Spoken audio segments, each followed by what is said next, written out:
സത്യൻ പടം കണ്ട് കഴിഞ്ഞ് ഇറങ്ങി വന്നപ്പോൾ എൻ്റെ അടുത്ത് വന്നിട്ട് പറഞ്ഞു, ശ്രീനിക്ക് ഇങ്ങനൊരു ഏരിയ ഉണ്ടെന്നുള്ളത് ഞാൻ ആദ്യം മനസ്സിലാക്കി. ഹ്യൂമർ ചെയ്യുന്ന ഒരു ഏരിയ സ്ക്രിപ്റ്റിങ്ങിലൊക്കെ ശ്രീനി, അതിനു മുമ്പ് പ്രിയൻ്റെ കൂടെയൊക്കെ ശ്രീനി ഉണ്ടെങ്കിൽ പോലും ഒരു ഗോസ്റ്റ് റൈറ്ററായിട്ടോ അല്ലെങ്കിൽ കോ റൈറ്ററായിട്ടോ അഭിനയിക്കാൻ വേണ്ടിയിട്ട് ചെയ്യുന്ന പരിപാടിയായിരുന്നു. പക്ഷേ ഇത് ഫുൾ ശ്രീനിയുടേതായിട്ടുള്ള ഒരു പൂർണ്ണ സ്ക്രിപ്റ്റ് എന്ന അതെ.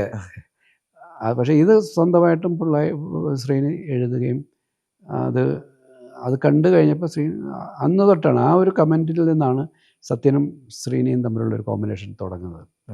അപ്പോൾ 2 പടം കഴിഞ്ഞ് ഞാൻ അത് കഴിഞ്ഞ് ദൂരെ ഒരു കൂടുകൂട്ടാൻ കൂടെ ഞാനും ശ്രീനിയുമായിട്ട് ചെയ്തു. അത് കഴിഞ്ഞ് ഞാൻ പിന്നീട് തിരുവനന്തപുരത്ത് എത്തുമ്പോൾ ഞാൻ താമസിക്കുന്ന അതേ ഹോട്ടലിൽ സത്യനും ശ്രീനിയും കൂടെ TP ബാലഗോപാലിൻ്റെ ഡിസ്കഷൻ നടക്കുകയാണ്. നേരെ അങ്ങോട്ടേക്ക് പോയി. അന്ന് തുടങ്ങിയ